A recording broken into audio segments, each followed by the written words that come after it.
So when I started investing in myself and in my own business, I started attracting other high-end clients that were willing to do the same with their own business. And it was insane, and I didn't understand why this phenomenon happened. And in this video, I'm going to share all my discoveries, things I've learned through listening to many different gurus. And today I'm going to give you a video on how you go ahead and get much better clients for your business. Before we get into today's video, let's start by announcing last video's winners for $1,000 worth of courses or consulting calls with me. The winner's here. If you guys want to qualify, all you have to do is drop a comment below, follow me on Instagram, hit the subscribe button, and I'll be picking the best comment every single video.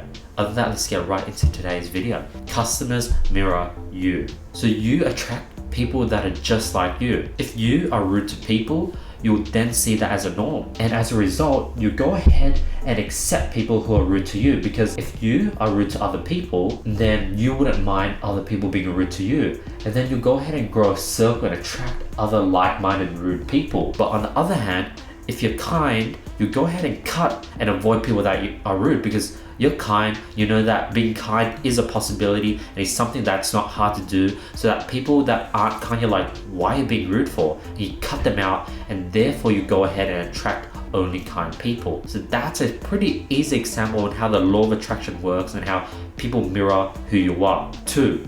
This actually extends to the type of clients you attract. For example, if you're cheap and you rarely invest in your own business, then you won't expect others to invest in their own business, because if you never have invested in anything in your whole life, you wouldn't expect others to do the same, and you'll find it very guilty and bad asking other people to invest in their own business because you personally haven't done it yourself. And as a result, you won't strive for those high-end clients because you don't believe that people are willing to invest over $5,000 in their very own business. And you'll be forever stuck with working small clients that are paying a small amount of money to invest in their business because you think that's a norm, that's sort of what you're willing to ask, because you personally would not expect to invest those large amounts yourself. Example, since I've invested $12,000 into a mastermind, I would expect others to be willing to do the same, because I've met tons of other people within the mastermind and me personally that have been willing to invest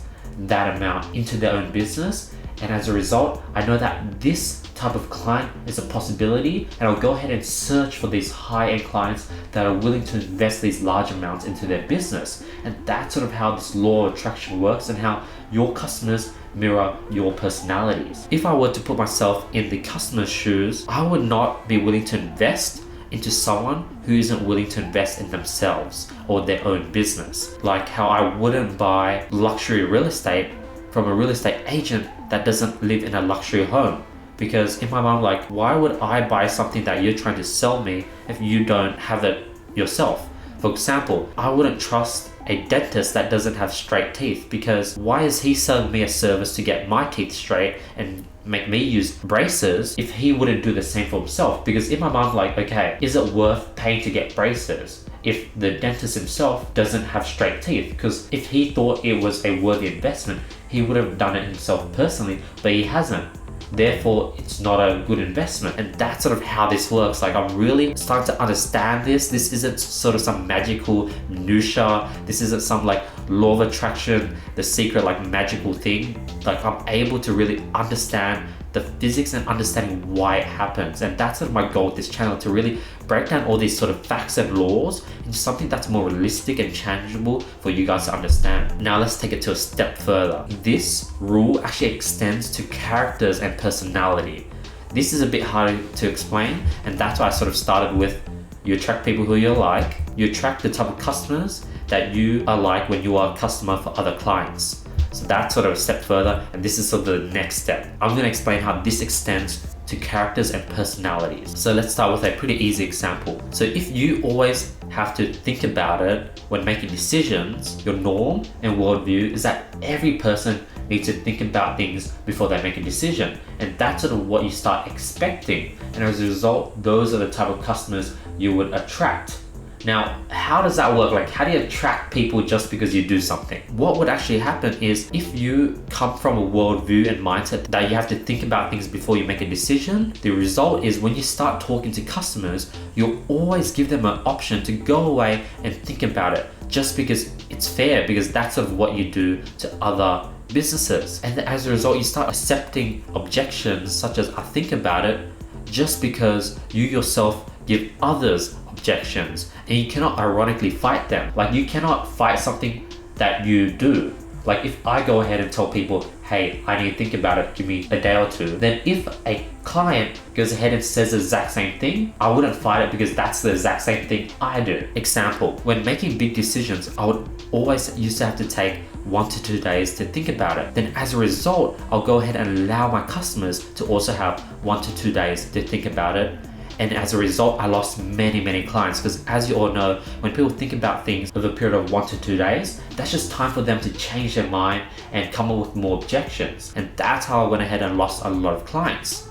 But if you're decisive and you know that you can make big decisions on the spot, then so can others. Because if I can do that, then I would expect that there's a bunch of other people that would be the exact same type of person. Now that it's a possibility, before I didn't even think that existed, and as a result, I wouldn't go ahead and seek those type of clients. And what I mean by seek is that when you sort of own a business, the advertisements you run, the type of people you accept, the type of people you interview, all these things will be affected by what you're seeking. So if you're sort of seeking ideal customers, then that's sort of what you're going to get. So the results of sort of being decisive yourself is that when you approach clients with confidence, expectation, normality, that of course you can make a decision on the spot, because I have done it personally. When you have this mindset and you've personally done it, you exude this mindset onto clients and customers. Let's say a customer comes in and they want to fix their laptop, and I repair laptops.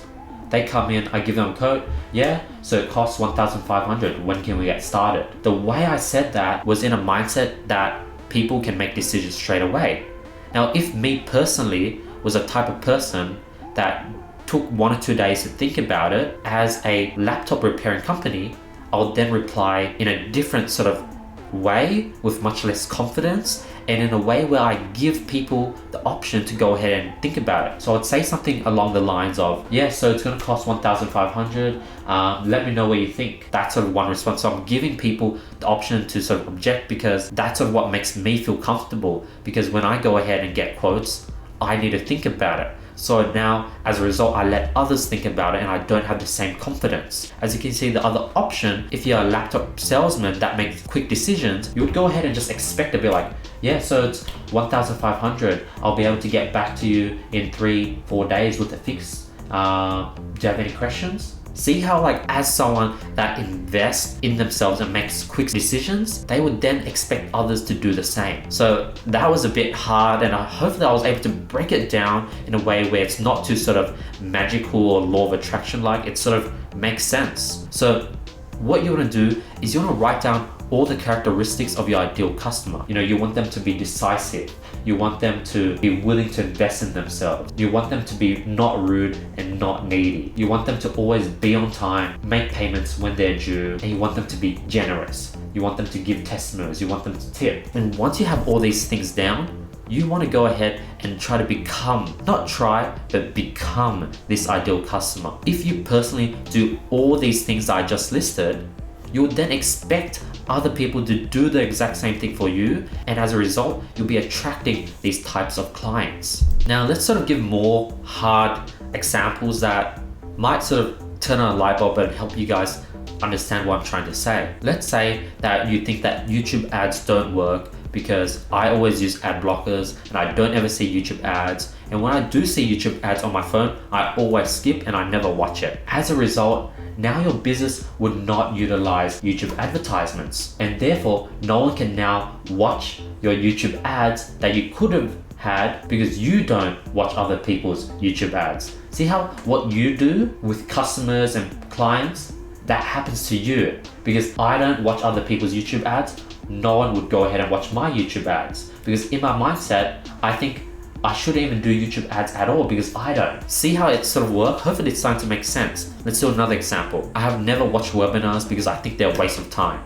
You know, like, I'm smart, I think that webinars waste of time, and I know it's a sales one, and as a result, I don't watch webinars and I don't opt into them. Now, as a result, my business won't utilize webinars because I believe the exact same thing is going to happen, and I don't think that other people would watch webinars because I personally don't, and therefore no one can watch my webinars because I don't have a webinar. Hopefully I didn't go too left wing and just sort of throw you guys off your seats, but that's how your customers mirror you. Whatever you believe and whatever you do, that's going to happen to your business, and it's going to be reflected onto you. So hopefully this video opened some eyes.